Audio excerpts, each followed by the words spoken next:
Well, thank you very much, Wayne. It really is a pleasure to be back with you all, Wayne and the team at ACH, and frankly, so many of our other new friends out in Texas have been such, I think, a great addition to this movement, which is slowly but surely gaining momentum. And so I appreciate all of you being here. As Wayne said, my name is Glen Casel, and I'm the CEO at Embrace Families, the lead foster care agency in and around the Orlando area.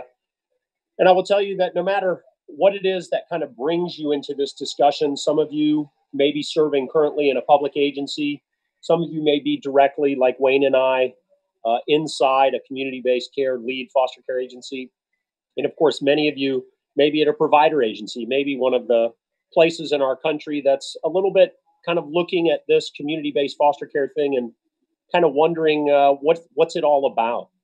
Well, there was no question when we got together last year that there is energy around this discussion. And so I'm excited to be a part of it. Embrace Families is thrilled to be a part of it. I'm excited for the state of Florida, which of course has been involved in this community-based care design for almost 20 years now.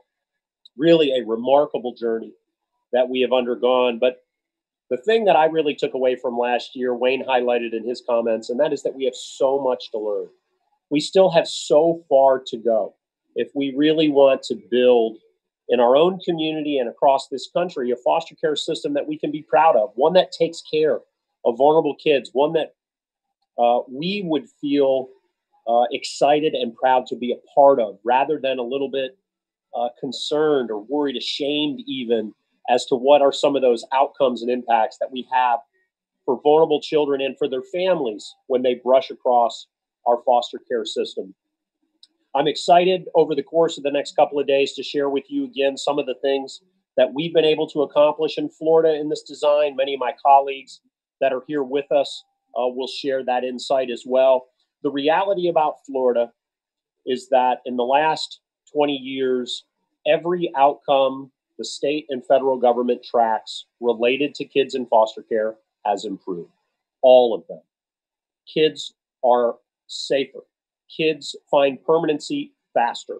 Less children grow up in foster care. There is more opportunity and advancement educationally in life for children that brush across the foster care system. And adoption is something that Florida now really sets the standard in our country for. So it is exciting to be a part of that. I'm excited to share it with you and to talk about where we very much can get better. Where are those shortcomings that maybe another part of the state, another partner has really developed and unfolded a remarkable answer to. And so as Wayne indicated, this is a lot about sharing and being open with each other about the good, the bad, and the ugly that we've experienced. And so I think that's part of the community-based experience.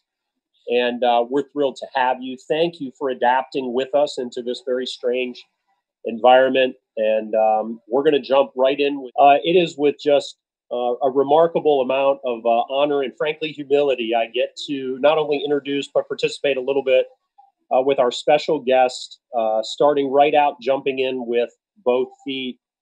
In Florida, as the idea of community-based care happened, there was a pioneer. There was a lion at the front of that movement politically, and it was Florida Governor Jeb Bush.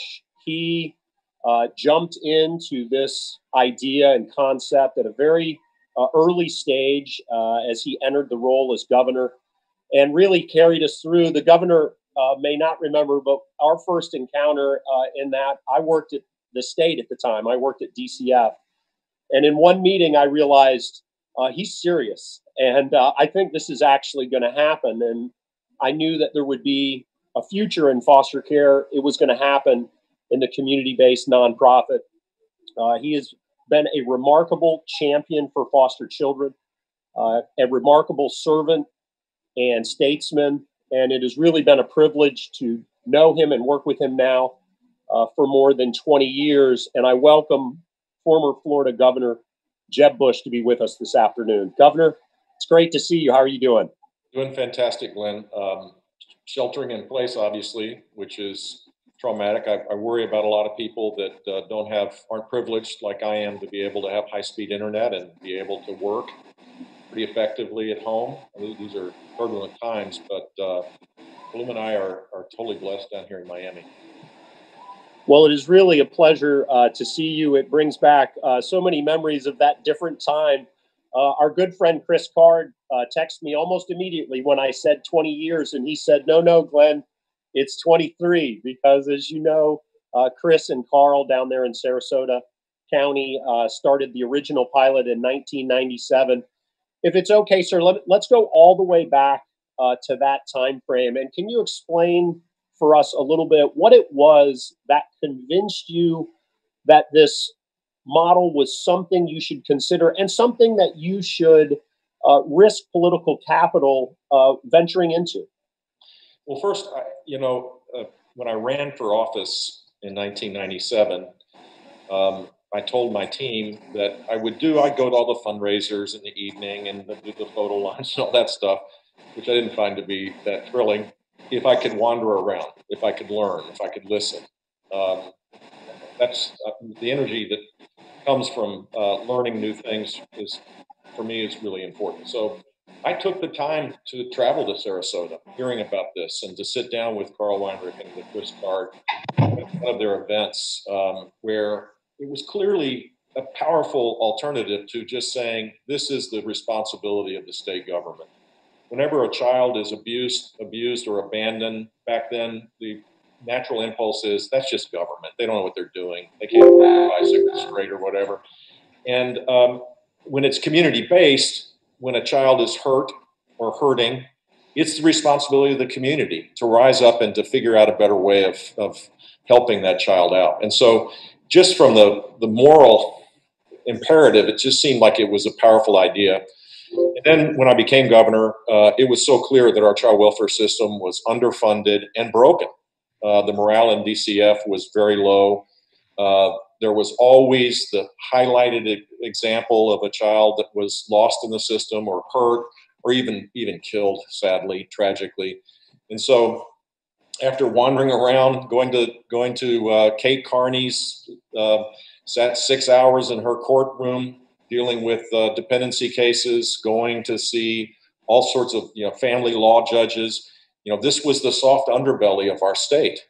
Too many children were being left behind or tragically abused, and no one seemed to care. And so it kind of lit a flame in me to say, we need to move to a different model where everybody cares. And we funded it adequately. The transition was hard, as you know. It wasn't an easy thing to do. There was lots of opposition. State employees felt like their jobs were being threatened. They called it privatization rather than community-based care. Somehow that it was like it was a for-profit kind of venture. But we stuck with it. It had bipartisan support, which is really important. The bigger the idea, the more it has to have consensus. My successors all embrace the idea to this day. Community-based care is supported by each successive governor, and the legislature continues to support it as well. It's and the outcomes are just phenomenal. I mean, what I've learned in policy world is big ideas that are implemented properly and faithfully will sustain themselves because they're successful. Now we could never go back. No one would ever go back when you see the adoption rates as high as they are. All of the things, Glenn, you're doing in your community to make sure older foster care children can go to college, can get a driver's license, can get a job. All that stuff was built on a solid foundation that started with the conversion to community-based care. And all of the innovations since then are on top of that foundation, which is how it sustains itself. When you think back to that time in your political space, trying to drive this sort of agenda forward, you had some advice maybe for some of the other states that either may be close or at the very beginning of a community-based movement. What kind of advice do you think is important for them to hear? What were maybe some of the things you found most important? Yeah, I'd say, well, first of all, I think you have to be data-driven. If you don't have, our adoption rates in 1999 were horrific. The amount of kids staying in the foster care system without getting out was horrific. The lack of prevention to keep families together was horrible. I mean, we created obviously a baseline from which to measure the success if we converted to this new system. So I think advocating a data-driven process is important. And then on top of that, this will sound somewhat contradictory. You got to put a human context, a human face on this. These are our children. These are children that have been abandoned or abused. And the families, the moms that have had to give up their children. Can you imagine having to do that because of a drug addiction or maybe domestic violence in the home? I mean, these are our children. You have to put a moral, human context around this. And there's a better way of doing it to get faith-based community, to get people engaged to make sure that these children are taken care of. So, I mean, on one hand, it's good to be a technocrat, to be able to benchmark things and to see what works and build on that. On the other hand, this should be the top priority. The way I look at government, the most vulnerable should be in the front of the line. The least vulnerable can handle themselves without government. And can you think of people more vulnerable than a child, a 5-year-old kid whose mom can't take care of him anymore and is stuck in a system just bouncing around? It was tragic to watch. And so thankfully, the legislature funded our programs, and the transition happened over a series of years. It was turbulent for sure, but we stuck with it, and we got good results, I think. Well, you know that I will know those numbers. And so in 1997, when there were many, many more children in Florida's foster care system, there were just under 1,500 adoptions. And last year, there were over 4,000. And in 1997, when there were many, many more children in Florida's foster care system, nearly 1 in 3 that aged out of foster care had been there more than 6 years. And last year, that was 8%. For us in Central Florida at Embrace Families, it was 3%. Those are those kinds of systemic changes that are exactly, I always felt like you envisioned. I felt like you could see farther than so many others and had an ability to convince them to follow that dream with you. And it has been exciting to be a part of and to see that unfold in a way that I do think was always the original intent. What were some of the ingredients that you really feel like Florida got right? What is that list of things that we really did, either from the design or the government standpoint, or how it has been implemented? What do you think Florida really did right? Well, it's taking it out of the solely the government setting is what we got right. And so it mobilized the big and caring hearts of every community in this, in the state. I remember going to a fundraiser for the Sarasota Y, and there was like 700 people there. They were raising money for their child welfare pilot that was advocated by Rhea Childs, Governor Childs, the First Lady of Florida, and Governor Childs supported it, and then we took it statewide. So I think it's important to embed things in the community where you can mobilize all sorts of support beyond what the government does. Look, the government has a really important role in the child welfare system to investigate abuse for sure. That's a proper role. But beyond that, I think we should be funding these programs and allowing for creativity from the bottom up to succeed. And I think that's what we got right. We trusted the community to step up. And that's where the biggest fight was. God forbid, it's like the idea that people were defending a broken system thinking that the alternative would be worse. And it didn't turn out that way, of course. And then the adoption issue, there was all sorts of reasons why that made no sense why we put all these barriers up for adoption. And frankly, Governor Christ and Governor Scott and I think Governor DeSantis all have advanced that and made it even better. The final thing I'd say that what we got right was that in this may be hard for people, living in this hyper-partisan world we're in right now where everything is red and blue and there's these deep divides. And if someone's not of your party, they're the enemy, on and on and on it goes now. At the time when I was governor, I thought politically that there would be rewards for finding people that didn't look like me or think like me on a whole bunch of things that agreed on this.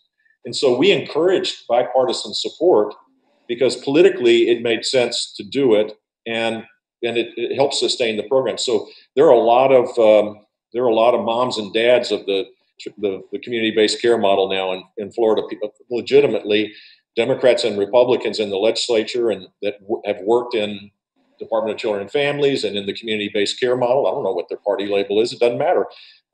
There's bipartisan support for this that helps sustain it. Yeah, I remember when some of the big legislation was happening in the late 90s, saying to a particular legislator, this might seem confusing, and this state foster care thing is complicated. But if you don't know anything else, know this. I live in Seminole County, and therefore I care more about the children in Seminole County than anybody in Tallahassee ever will. And candidly, in Tallahassee, you care more about the children in Tallahassee than I will. So much of it, that's the point. Let communities really embrace our children, stand around them, prop them up, know them one at a time, not as a case, not as a statistic, but as a person, and as a person that's hurting. And I agree. I think from the beginning, that concept was so strong and resonated in so many parts of our state, and we continue to bear that fruit. On the flip side, if you had it to do again, what do you think you'd do differently? Where do you think maybe we missed the mark or came up short? Well, just on the point you just made, which is the principal reason why community-based care is such a powerful alternative. It also creates an environment where best practices emerge and where people are proud of what they've done, some innovation. Glenn, I mean, you guys are a leader in the country. When people call up and say, how did you do this? You gladly will share that. But inside the, Region 6 of Department of Children and Families, the Bureau and the section and, the career civil service stuff, they don't share. In fact, if someone does something really innovative and really effective, it makes the other people look bad. They kind of resent it. So turning that whole system on its head, I think, was really important, where best practices emerge and where people shared. And I think that's a lesson that every other state can embrace, and come to Florida and come to other places where this is working and steal everything you can. I know for a fact you're open to that, and so are many other people. In retrospect, the answer to a lot of the things that we got wrong or we didn't do would be, I wish I could have done it faster. I think at the beginning we overcalculated inside the child welfare system, not necessarily foster care, but we engaged less in prevention and more in protection, and we overwhelmed our system. We ended up with 50,000 kids in the custody of the state in some fashion. It just overwhelmed the dependency courts. It overwhelmed the caseworkers. We didn't have technology back then. 5 points didn't exist apparently, or just starting to exist. So we didn't calibrate the right way. And as we were rolling out community-based care at the same time, it would have been better, I think, if we had focused on prevention and keeping people in their homes and make sure that that we prevented the kinds of abuse. That would be a key. Dave Lawrence, who's one of the great child advocates in the country, lives in Miami, lives in my same zip code, about 3 blocks away from here. I asked him to create a task force to make recommendations, which we embraced, and it enhanced our child welfare system. So lessons learned, and we adapted along the way for sure. But I wish we could have done it faster, and I wish we didn't create a system where we overwhelmed the actual transition, because we did. Well, I lived much of that transition along with you, and I can tell you by the time we got to the final areas of the state, and if you remember, Miami and Orlando were two of the last ones, we were tired. So I think many of us by that point wished it had gone faster as well. And as you mentioned, it is chaotic, right? I mean, when you make that much change into a system of that size, it becomes a little bit chaotic. It was great how quickly that settled down. I feel like, I think the same point you were making, we were afraid that the turmoil would last longer than it did. And maybe we should have just done it and gone ahead and switched, let the local community take that responsibility. Because if you look at some of the outcomes, it was early in the 2000s that those really started to take off. I think communities got on board much faster, maybe than we thought they could, and so I think that's sage advice. It's interesting to think how unsettling it was at the idea of just sort of making such a dramatic change quickly, and we probably went too far the other way. Well, the foster care system is embedded inside of a very complex child welfare system. I mean, as I said, I spent 6 hours sitting next to Kate Carney, who was an incredible dependency judge in Broward County in Fort Lauderdale. And if a guardian ad litem didn't show up, or if a DCF caseworker didn't show up, or if a public defender didn't show up, you have to come back a month later, And so that put huge strains when you have an overwhelmed system.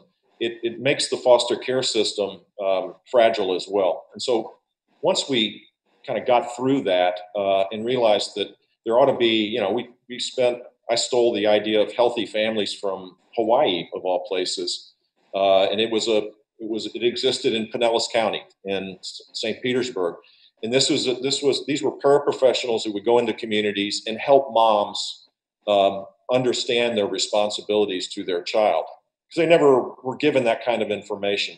So we expanded those kind of programs as well, creating a better kind of environment where you're not putting massive strains on the government systems. Children are being taken care of better, and you're preventing kids from going into the system to begin with. That took some time, and I'm proud of the fact that Florida now is a recognized leader in that effort as well. So as you look back on this part of your public service and the role that you played in community-based care in Florida, is that something you feel like is a part of a legacy? Is that word too strong, or is that the way that you feel? And what are your thoughts about that now, looking back on what's happened? I'm proud as hell, to be honest with you. I mean, it was a big undertaking. It was a big idea. We had lots of support, and it worked. Those are, that's why you run for office. That's why a chance to serve. I would say the three things that I'm most proud of, and I'm a conservative Republican, so apparently that violates all the things that conservative Republicans are supposed to think about: taking care of vulnerable kids or the developmentally disabled. The federal courts were about ready to take over our program for the developmentally disabled at the same time that we were moving through this, revamped child welfare system. And our children in education, we were 50th out of 50 in graduation rates. So, from a low bar, if you will, low base, the people that have benefited from those reforms have, they're literally thousands and thousands of kids. I'm proud of that, to be honest with you. It's why I wanted to run. I didn't want to run. I mean, being a candidate wasn't like the most important thing for me, but changing policy on behalf of the most vulnerable in our country, in our state, that was an incredible experience that I'm really proud of. I don't know if I get credit for this stuff. I don't know. That's not really relevant either to me, but I'm proud to see the success that you're having, Glenn. I know that Miami's had some up and downs, but they're doing fine too. And across you've told me this, at least, that in the rural areas, which is, a real challenge for a lot of states that are looking at this. They may think, well, we can't do it because it's hard to serve children in the foster care system in the rural areas. As you've told me, at least, Florida is flourishing in the rural areas with great outcomes. So all of that is something that warms my heart. Well, and to validate that impact, a report produced just this past year by the Texas Policy Foundation ranked foster care across America, and Florida was 6th, not 50th, where we felt like we typically would reside back then, and first amongst the big states. And it was interesting. I was asked, somebody talking about the dynamic of Florida's success, how could a big state, why do the big states struggle? And I said, Florida really broke itself into 17 little bitty states. And each of those local communities were able to do the things that they felt they needed to do. And as you know better than anybody, Gainesville is not Miami. And Jacksonville is not Sarasota. and allowing that local community to adapt their system to the service array in that area, to the needs in that area, the demographic in that area is such an important element. And when the big states try to do foster care in this sameness, it becomes unwieldy. It becomes nearly impossible if you think of Pensacola compared to Fort Lauderdale. Absolutely. I would say the top-down states that have the traditional system of the state government being responsible for the child welfare system and for running the foster care system don't have the same commitment that's from the bottom up. It's impossible to have it. And this was the case when we started on this journey. There was always kind of this belief, well, this is so overwhelming, we can't do anything about it. It's not our fault. And I think a lot of states that haven't moved to this bottom-up approach, they kind of excuse it away, saying, it's really not it's our responsibility, but you can't blame us. We need more money. We need better benefits, whatever. There's all sorts of reasons why people excuse away the outcomes we have. And when you lose the moral imperative as when you're no longer a servant, you're basically the master over a system, you lose the whole purpose of what it should be about. And I think that moral underpinning is really important. As I said, I believe in data-driven policy and adjusting it when it's not working and validating it and holding, being totally transparent and accountable. Whenever there was a child abuse case, I didn't go into the witness protection program. I tried to help the beleaguered employees of the Department of Children and Families. I mean, the burden placed on those workers was just extraordinary, totally unfair, and hard to imagine how difficult it was to, for these men and women who were underpaid typically. You didn't get paid much, did you, Glenn? It's always the fault of the government worker, and I tried to have their back and say, let's try to fix this. And it's why I think we were successful in the implementation, because people knew that I did have their back. We have just a few more minutes. Thank you so much for what an incredible conversation. Let me ask you another question, just one more question, if we can squeeze it in. Did you ever second guess? Was there a moment, maybe as Raul Wilson or another sort of moment of challenge that you thought, man, am I taking this the right way? Or did you really have a confidence early on that this would be a better design? Well, first of all, the Florida legislature deserves a lot of credit, because in the midst of this, we also started funding our child welfare system. Before it was had to have been. My guess is that our child welfare system, our results are really good. The amount of money we spend is probably not top six. My guess is it's probably below the national average or at the national average. We have fewer people in the system, so maybe per foster care child or person that's in dependency of the state, the amount per child might be higher now than it was back then. But so funding was important, and the legislature deserves a lot of credit.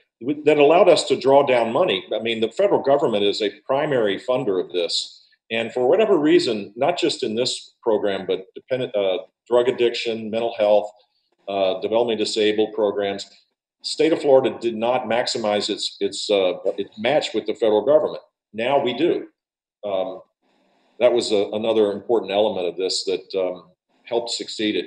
If you have a big idea, you might as well put the first priority ought to be going to that. And so funding was an important element of this. It made it possible to have early success, which allowed us to go to the next iteration of reform. Reform is never final. Success is never complete. It's a process. You don't check the box and move on.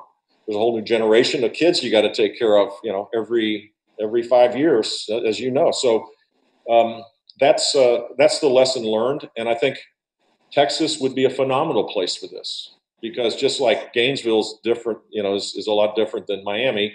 Odessa, Texas is a lot different than Houston. Fort Worth is a lot different than McAllen. My former state is a very diverse state with a diverse population, and it's a state that cares about its residents, and the most vulnerable would be in the front of the line with the community-based care model as well.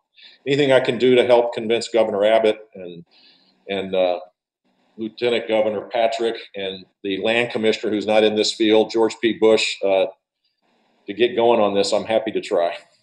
Well, sir, you got Wayne Carson listening to you speak, so be careful, because I'm sure he will take you up on that. You know, the one other thing that you mentioned in your comments that I wanted to emphasize was the significant transformation at DCF. And really, once we had some leadership there that really bought into the idea, it really accelerated the progress, because, as you mentioned early on, it was a difficult transition for them as well. And having that support at the state agency is critical. Yeah, and it allowed DCF to focus on their responsibilities, not being all things to all people, and simply being a repository of blame. That's kind of how it felt like. There was a I hope this is not the case anymore in Florida, and certainly I hope it's not the case anyplace else. There were disgruntled employees that would leak information about children who had the right of privacy, and we obviously would be protecting the privacy of an abused child, so it would go between a dependency court judge in Miami to a Miami Herald reporter to a disgruntled employee, and all of that created friction that made it harder to implement this stuff. That's gone now, thankfully, and it to be honest with you, it really kind of pissed me off. I find it horrible to think that that people would not care about the children, put them in a very public setting, and jeopardize their health and safety to advance a political argument. Repugnant. Well, sir, it has just been such a privilege to be able to talk to you. Wonderful to see you and reminisce a little bit about those times. You have changed the trajectory in the lives of thousands and thousands of Florida's children through your courage and your leadership. And certainly I, for one, and I know a lot of other people, appreciate and thank you for that work and for that service. It's been great talking to you. Thank you very much. Thanks, Glenn. Thanks for all your great work.